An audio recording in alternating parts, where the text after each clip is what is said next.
Muito bem, João, vamos lá. Nós vamos estudar agora o capítulo 6 de matemática, tá? Então, nesse capítulo, você vai conhecer os elementos fundamentais da geometria. E esses elementos são três: ponto, reta e plano. Então, o ponto, vamos destacar ele aqui. Ponto, você já sabe, um ponto, pontinho, né? A reta, um elemento que só tem uma dimensão, comprimento, que é infinito, ou seja, a reta ela não termina nunca, né? Pode seguir infinitamente.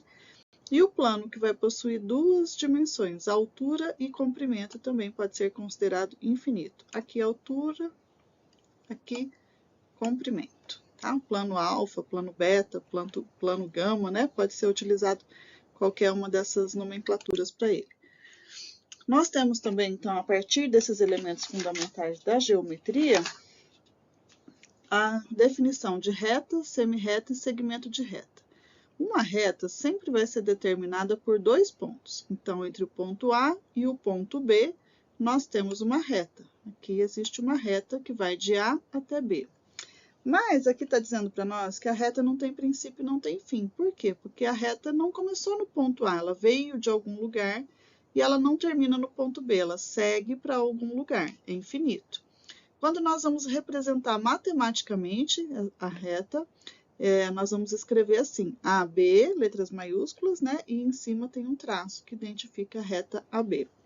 Semirreta é a parte da reta que tem origem em um de seus pontos e é infinita em um dos sentidos. Então, ela começou aqui no ponto A, veio a semirreta até o ponto B, mas ela segue adiante. Então, ela não termina aqui em B, ela vai seguir infinitamente. Ou seja, semirreta de A até B tem princípio, mas não tem fim.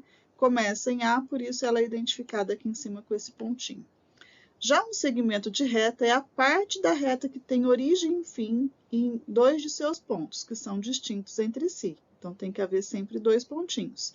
Este é um segmento de reta de A até B.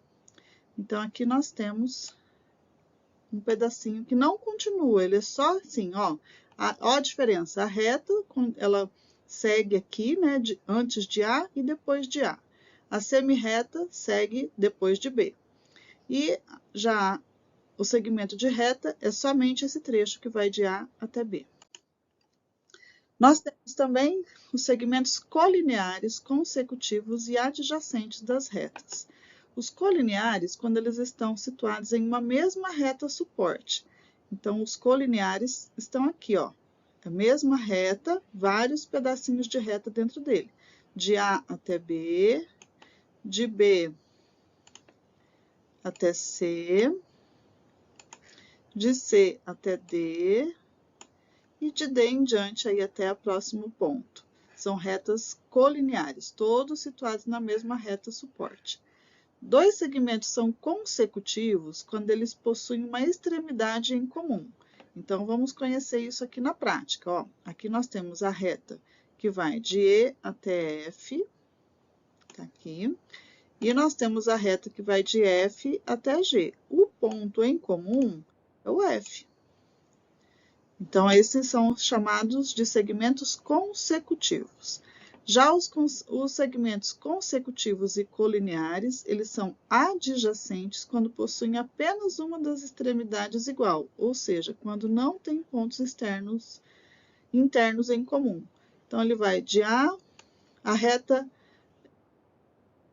de A até B e de B até C são adjacentes, porque tem um pontinho comum que é o B. Saber definir isso na hora da prova vai ser bastante importante, tá? Medida de um segmento e segmento congruente. Então, nós temos segmento de reta A e B e C e D são congruentes, por quê? Vamos entender? Medir um segmento é determinar o seu comprimento. Para isso, é preciso comparar com o comprimento de outro segmento tomado como sua unidade. Então, olha, de A até B, ele é congruente com C até D, porque ambos têm a mesma medida, tá bom?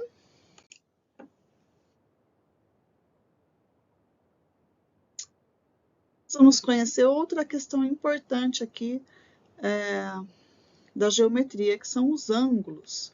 um ângulo é formado por duas semirretas com a mesma origem. A origem vai ser sempre aqui, ó, no ponto O, posicionadas dentro de uma circunferência. Então, o ponto de O até C é uma semirreta. Ixi, que difícil, quer colorir aqui inclinado. E o ponto de O até A é outra semirreta. Então, isso forma um ângulo. Esse ângulo ele é identificado aqui, ó, por essa partezinha e por este grau aqui. Então, aqui está dizendo que este é um ângulo de 50 graus. Os ângulos podem ser classificados. Então, nós vamos conhecer que a classificação dos ângulos primeiro que ele é medido também através de um transferidor, né? E ele pode ser classificado de acordo com o tamanho dele. Então, o ângulo é considerado um ângulo reto quando ele mede 90 graus e ele é indicado por este símbolo aqui, ó, que é esse quadradinho aqui apoiado no piso e na parede, né? Então, aqui nós temos um ângulo reto de 90 graus, está aqui identificado.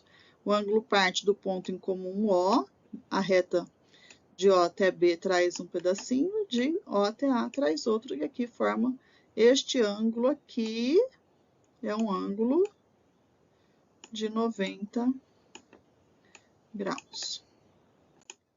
Também podemos ter os ângulos nulo, agudo e obtuso. O ângulo nulo é quando a medida dele é 0 graus, ele não tem angulação nenhuma. O ângulo agudo é quando a medida dele é maior que 0 e menor que 80. Então, é esse caso aqui que está representado. Já o ângulo obtuso é quando ele tem um ângulo maior do que 90 e menor que 180. Então, se a gente traçar uma retinha aqui, ó, nós teríamos um ângulo aqui de 90. Tá vendo que ele é um pedacinho maior, então ele é obtuso. Maior que 90, menor que 180. E o ângulo reto é o ângulo que a gente viu agora há pouco ali atrás, que é um ângulo de 90 graus. Sempre retinho.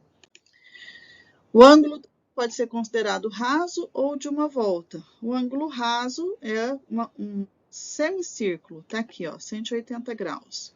O ângulo nulo não existe grau nenhum. Um ângulo completo é um ângulo que é um círculo todo, e ele vale 360 graus.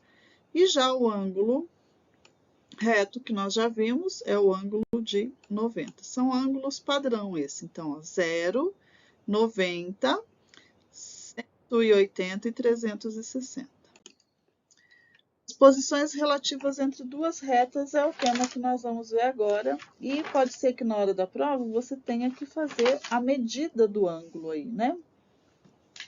Você vai medir o ângulo a partir do...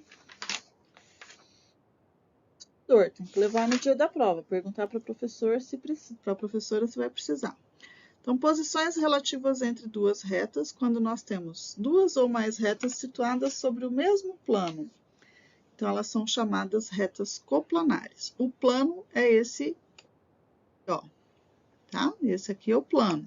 Então, veja que ela está apoiada aqui em cima e está apoiada aqui embaixo. Então, aqui nós temos retas coplanares. Retas paralelas, se escreve assim, ó, R barra S, e se lê R é paralela a S. Elas vão ser coplanares e chamadas de retas paralelas quando entre elas existe sempre a mesma distância. Então, aqui, ó, entre R todinho e entre S todinho, lembra que elas são infinitas, sempre vai existir essa mesma distância aqui. Aí, elas são paralelas. Coincidentes, quando uma está sobre a outra, a reta R e a reta S estão ocupando o mesmo lugar. Como é que a gente escreve isso matematicamente falando? R igual a S.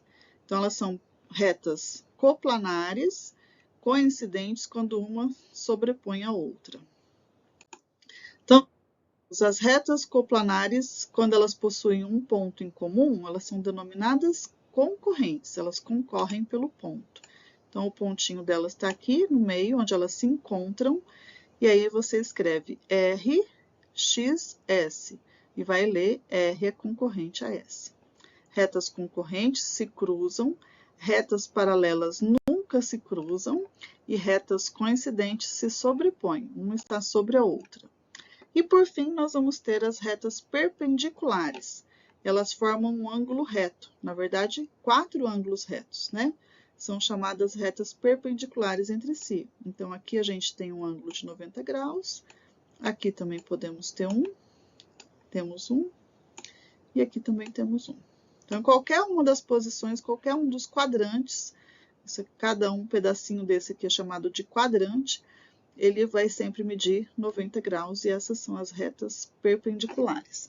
São vários conceitos, tá? E esses conceitos você vai ter que responder na hora da prova. Então, os nossos exercícios também vão ser conceituais. Capricha, cara, que você vai tirar uma boa nota.